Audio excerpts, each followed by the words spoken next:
মাশাল্লাহ, মাশাল্লাহ।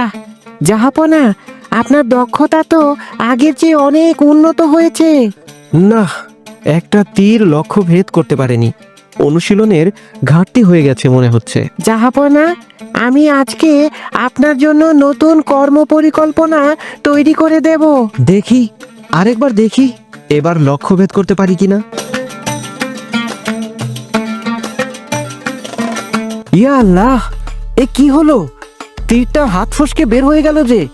আরে, হাঁ করে দেখছো কি? যাও যাও, তাড়াতাড়ি দেখো কেউ আহত হলো কিনা। জি জি, এক্ষুনি যাচ্ছি জাহাপনা। এই, আসো আসো। এ কি হয়েছে? কেউ আহত হয়নি তো? একটা ছেলের তীরের আঘাতে জখম হয়েছে জাহাপনা। আমরা তাকে হাসপাতালে নিয়ে যাওয়ার ব্যবস্থাও করেছি। সে ঠিক আছে তো? জি জাহাপনা। চলো, আজ আর কোনো অনুশীলন করব না।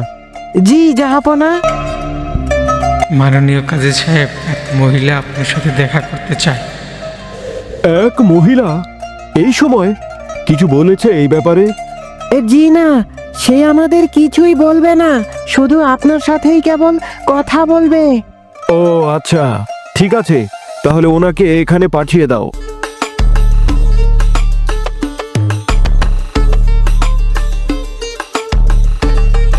আসসালামু আলাইকুম। ওয়ালাইকুম আসসালাম। হুজুর, আপনার নাম অনেক শুনেছি আপনি অনেক মহান বিচারক। শরীয়তের বিধান দিয়ে সবাইকে ন্যায় বিচার পাইয়ে দেন। আমি আপনার কাছে আজ বিচার চাইতে এসেছি হুজুর। কিসের বিচার? আমার একমাত্র ছেলের সাথে হওয়া অন্যায়ের বিচার। কি হয়েছে বলুন তো আপনার ছেলের সাথে? আর কেই বা অন্যায় করেছে? হুজুর, অনেক আগেই আমার স্বামী ইন্তেকাল করেছেন। আমার বেঁচে থাকার একমাত্র অবলম্বন আমার ছেলে। গতকাল আমার ছেলেটাকে নিয়ে বাড়িতে ফিরছিলাম। এত বাড়িতে থাকতে ভালো লাগে না মা। তুমি এসে ডাকতে ডাকতে খরগোশটি চলে গেল। অল্পের জন্য খরগোশটিকে ধরতে পারলাম না। চুপ বেয়ারা ছেলে, সারাদিন খাবার না খেয়ে ঘুরে বেড়ানো। কতবার নিষেধ করেছি। কি হলো? কি হলো? আহ মা, তীরে লেগেছে, তীর। ও মা, এখানে আবার তীরকে মারলো। ইয়া আল্লাহ, ইয়া আল্লাহ গো, এ কি হলো আমার ছেলের? এটা তো খলিফার তীর। খলিফা কেন আমাকে তীর মারলো?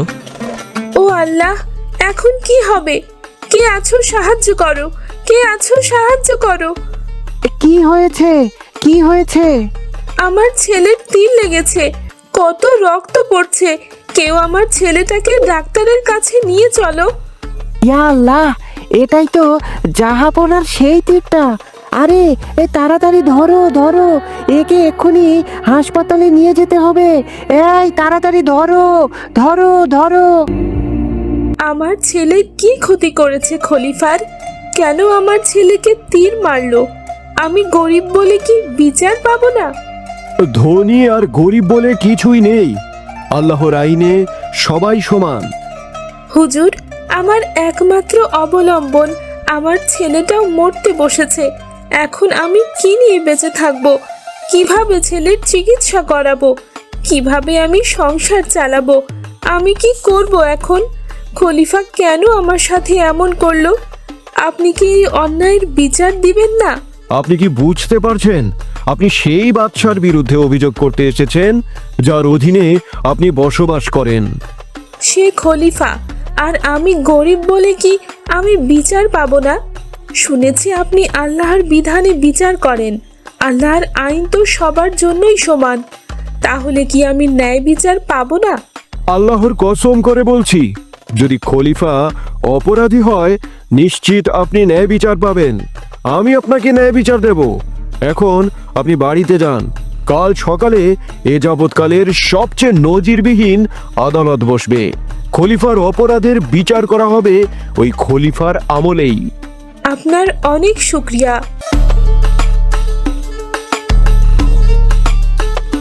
প্রহরী, খলিফাকে জানিয়ে দাও তার বিরুদ্ধে সমন জারি হয়েছে। আগামীকাল ভরা মজলিসে তার বিচার করা হবে। জি হুজুর।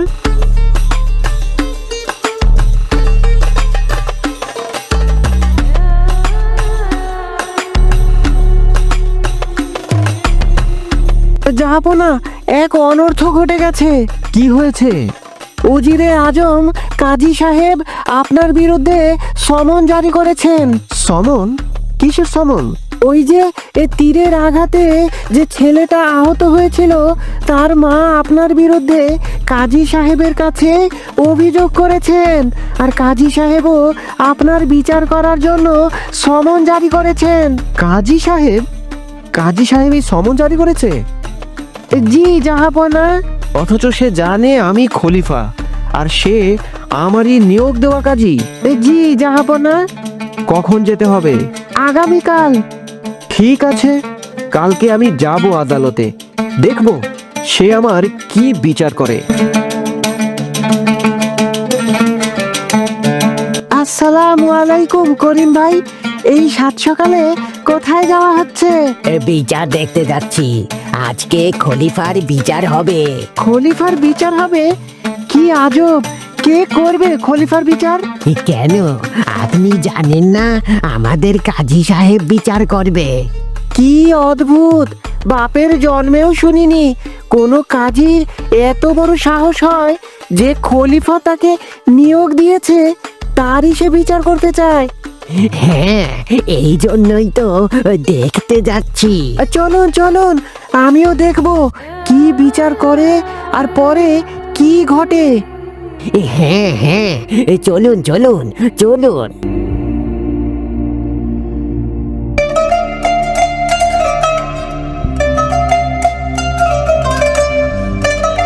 এই তো, এই খলিফা এসেছে, খলিফা এসেছে। কি ব্যাপার, এই খলিফার জন্য কোনো লাল গালিচা নেই কেন? খলিফা কি কোনো ভ্রমণে এসেছে যে লাল গালিচা থাকবে? খলিফা আজকে আসামি। আমি ভাবছি এই কাজী তার কি বিচার করবে আর পরে কি বা পরিণতি হবে তার। জনাব সুলতান, আপনি কি এই মহিলাকে চেনেন? না মাননীয় আদালত, আমি ওনাকে চিনি না। উনি আপনার বিরুদ্ধে অভিযোগ করেছেন আপনি ওনার একমাত্র ছেলেকে তীরের আঘাতে রক্তাক্ত করেছেন, তাকে মৃত্যুর পথে ঠেলে দিয়েছেন। সে এখন হাসপাতালে মৃত্যুর সাথে পাঞ্জা লড়ছে, অথচ আপনি তার জন্য কোনো ব্যবস্থাও গ্রহণ করেননি। এখন বলুন তো, আপনার বিরুদ্ধে আনা এই অভিযোগ কি সত্য? কি হলো বলুন, আপনার বিরুদ্ধে আনা এই অভিযোগ কি সঠিক? জি হ্যাঁ মাননীয় আদালত, এই মহিলার অভিযোগ সম্পূর্ণ সঠিক। ইয়া আল্লাহ, খলিফা স্বীকার করেছে! ইয়া আল্লাহ, খলিফা অপরাধ স্বীকার করেছে! তাহলে তাহলে এখন কি হবে? কি বিচার হবে? ছেলেটা মারা গেলে তো এটা হত্যা মামলা হয়ে যাবে। তার মানে আপনি এই অপরাধ স্বীকার করছেন? জি মহামান্য আদালত, এতে বিন্দুমাত্র সন্দেহ নেই যে এই অপরাধ আমিই করেছি। তবে মহামান্য আদালত, এটা আমার সম্পূর্ণ অনিচ্ছাকৃত একটা ভুল ছিল। যখন আমি তীর চালনার অনুশীলন করছিলাম, হঠাৎ একটি তীর সম্পূর্ণ অনিচ্ছায় আমার হাত ফসকে বেরিয়ে যায় আর এই মহিলার ছেলের গায়ে আঘাত করে। আমি জেনে বুঝে এই অপরাধ করিনি মহামান্য আদালত। তারপরেও এই ভুলের জন্য আমি অপরাধী। আমি আমার অপরাধ স্বীকার করে নিচ্ছি মাননীয় আদালত। যেহেতু আপনি নিজের অপরাধ স্বীকার করছেন, তাই আপনার সামনে এখন দুটো পথ খোলা আছে, যার মধ্য থেকে যে কোনো একটি আপনাকে অবশ্যই বেছে নিতে হবে। জি মহামান্য আদালত। এখন হয় আপনি এই বিধবা মহিলার সাথে বিষয়টি আপোষে মিটিয়ে নেবেন, নয়তো আদালত আপনার বিরুদ্ধে যে কঠোর শাস্তি ঘোষণা করবে তা নির্দ্বিধায় মেনে নেবেন। এখন সিদ্ধান্ত আপনার হাতে। জি মহামান্য আদালত, আমার ভুল হয়ে গেছে। জি মহামান্য আদালত, মা, আমার ভুল হয়ে গেছে। আমি ইচ্ছা করে আপনার ছেলেকে আঘাত করিনি। আমার এই অনিচ্ছাকৃত অপরাধের জন্য আমি হাত জোর করে আপনার কাছে ক্ষমা চাচ্ছি। আমাকে ক্ষমা করে দিন মা। আমি আপনার ছেলের চিকিৎসার জন্য যত টাকা লাগে আমি আপনাকে দেব, আর তাছাড়া আর্থিকভাবেও আপনাদের ভালো মতো সাহায্য সহযোগিতা আমি করব। মেহেরবানি করে আমাকে ক্ষমা করে দিন মা। বাবা, আমার ভুল হয়ে গেছে। আমি কল্পনাও করতে পারিনি আমাদের খলিফা এমন অমায়িক মানুষ। আমি এখনো আশ্চর্য হচ্ছি যে আপনি খলিফা হয়ে আমার মতো একজন সাধারণ অসহায় মহিলার সাথে এমন ভদ্র এবং শালীন ব্যবহার কিভাবে করলেন? আপনার ব্যবহারে আমি অনেক খুশি হয়েছি। হে মহামান্য আদালত, খলিফার এই রূপ আমার অজানা ছিল। তার এমন অপূর্ব মহানুভবতায় আমি মুগ্ধ হয়েছি। তার মতো এমন আদর্শবান আর মহান খলিফার বিরুদ্ধে আমার আর কোনো অভিযোগ নেই। আমি তাকে ক্ষমা করে দিচ্ছি। আলহামদুলিল্লাহ, আলহামদুলিল্লাহ, আলহামদুলিল্লাহ। আবারও প্রমাণ হলো আমাদের সুলতানে আজম একজন সত্যিকারের নীতিবান মানুষ। তার মতো সৎ শাসক হয় না। আলহামদুলিল্লাহ, যেহেতু বাদী এবং বিবাদীর মাঝে একটি আপোষে মীমাংসা হয়ে গেছে, তাই আদালত মামলাটিকে খারিজ করে দিচ্ছে আর মহামান্য সুলতানকে সসম্মানে মুক্তি দিচ্ছে। হ্যাঁ মহামান্য সুলতান, আপনি এখন মুক্ত। কাজী সাহেব, আপনার ভাগ্যটা খুবই ভালো। কেন মহামান্য সুলতান? এই যে দেখেন, এই তরবারিটা আমি পোশাকের ভিতরে করে লুকিয়ে নিয়ে এসেছিলাম। আজ যদি আমি বাদশাহ হওয়ার কারণে আপনি ন্যায় বিচার না করতেন বা কোনো গাফিলতি করতেন বা কোনো পক্ষপাতিত্ব করতেন, তাহলে নিশ্চিত এই তরবারির প্রচণ্ড আঘাতে আপনার গর্দান উড়িয়ে দিতাম। ভাগ্যিস আপনি তা করেননি। মহামান্য সুলতান, আপনার ভাগ্য অনেক ভালো। কেন কাজী সাহেব? এই দেখুন চাবুক।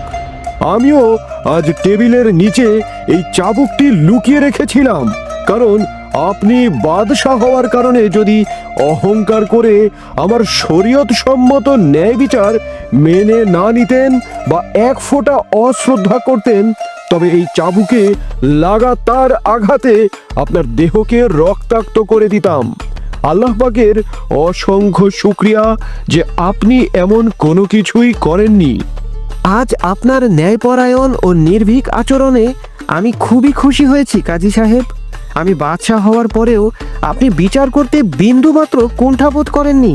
এর থেকেই প্রমাণ হয় আপনি একজন নির্ভীক ইমানদার বিচারক। আসুন কাজী সাহেব, আমার বুকে আসুন। আপনার মতো এমন ন্যায়পরায়ণ ও স্বাধীনচেতা বিচারপতি পেয়ে আজ আমি সত্যি গর্বিত এবং আনন্দিত। মহান আল্লাহ পাক আপনাকে উত্তম প্রতিদান দান করুক।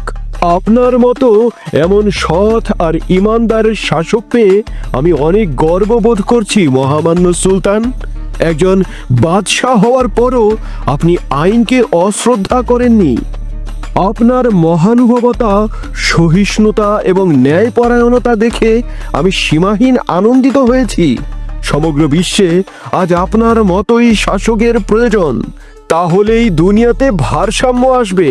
দোয়া করি আল্লাহ পাক যেন আপনাকে দীর্ঘজীবী করেন আর ইহকাল ও পরকালে সর্বোত্তম পুরস্কারে পুরস্কৃত করেন। আমিন।